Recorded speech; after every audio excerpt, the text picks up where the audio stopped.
Have you ever stopped to think about how we actually make sense of the world around us? I mean, everything from the device you're watching this on to the room you're sitting in, it all follows a few basic rules of measurement and geometry.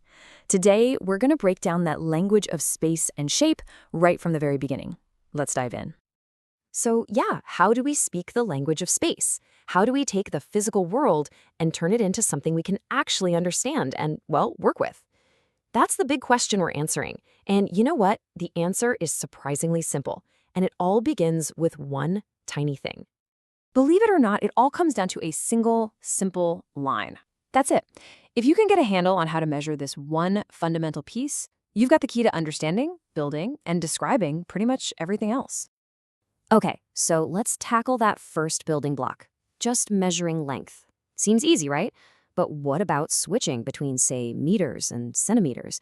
It can get kind of confusing, but there's a little trick, a hack, that makes it ridiculously easy. I know, this sounds a little silly, but you have to trust me on this. It is a total game changer for the metric system. Just burn this sentence into your brain: King Henry died by drinking chocolate milk. Why? Because the first letter of each word gives you the metric prefixes in perfect order: kilo, hecto, deca, base, deci, centi, milli. This is your secret weapon. So picture the metric system like a ladder. Right there in the middle, you have your base unit. That could be meters for length or grams for weight. When you go down the ladder, the units get smaller and smaller. And when you climb up, they get bigger. It's a really clean, visual way to see how it all fits together. And here is where the magic really kicks in. The number of steps you take on that ladder, that's exactly how many places you move the decimal point. So if you're going down from a big unit to a small one, you just slide that decimal to the right. Going up from a small unit to a big one, you guessed it, you slide it to the left. It really is that simple. All right, we've totally mastered the line. So what happens when we start sticking them together? Well, that brings us to our next big building block, those flat, two-dimensional shapes we all know as polygons. So what actually makes a shape a polygon? There are really only two rules you need to remember. First, it's got to be flat and completely closed. All the lines have to connect up, no gaps. And second, it can only have straight sides. That's it. So a circle? Nope, that's out. But a square? A perfect polygon. And how do we name them? It's as easy as counting the sides. If it has 3 sides, boom, it's a triangle. 4 sides, that's a quadrilateral. Think squares, rectangles, all those guys. 5 sides gets you a pentagon, like that famous building. And with 8 sides, you've got an octagon, just like a stop sign. Now we can get a little more detailed. There are a couple of ways to classify polygons. First, you can ask, is it, a perfect shape?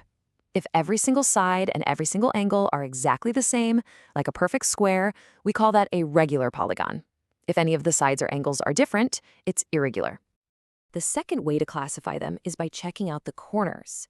If all the corners are pointing outwards, the shape is convex. But if even one of those corners points inward, if it looks like it has a dent or a little cave in it, we call that a concave polygon. Easy, right? So now we've got our 2D shapes. But how do we actually measure them? Well, there are 2 really important measurements that, honestly, people mix up all the time. So let's clear that up right now. First up is perimeter. Perimeter is just the distance around the outside of a shape. A great way to think about it is like the length of a fence you'd need to go all the way around a field. You just add up all the side lengths. Area, on the other hand, is the space inside the shape. Think of that like the amount of carpet you need to cover a whole floor. One is about length, the other is about the surface. And figuring out the area for common shapes is way simpler than you might think.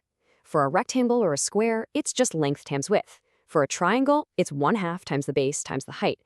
But have you ever really wondered why that triangle formula has that 1/2 just sitting there?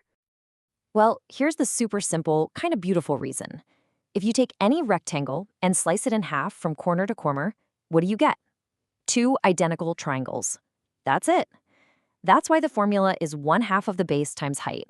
A triangle is literally half of a rectangle. Okay, so we've conquered 1D lines and 2D surfaces. It's time to take this to the next level. The next dimension, actually. What happens when we start stacking these flat shapes up? Well, we enter the world of 3D objects and a brand new measurement, volume. So what is volume? It's really just the amount of three-dimensional space an object occupies.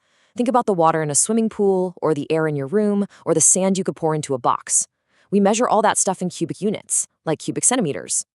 And guess what?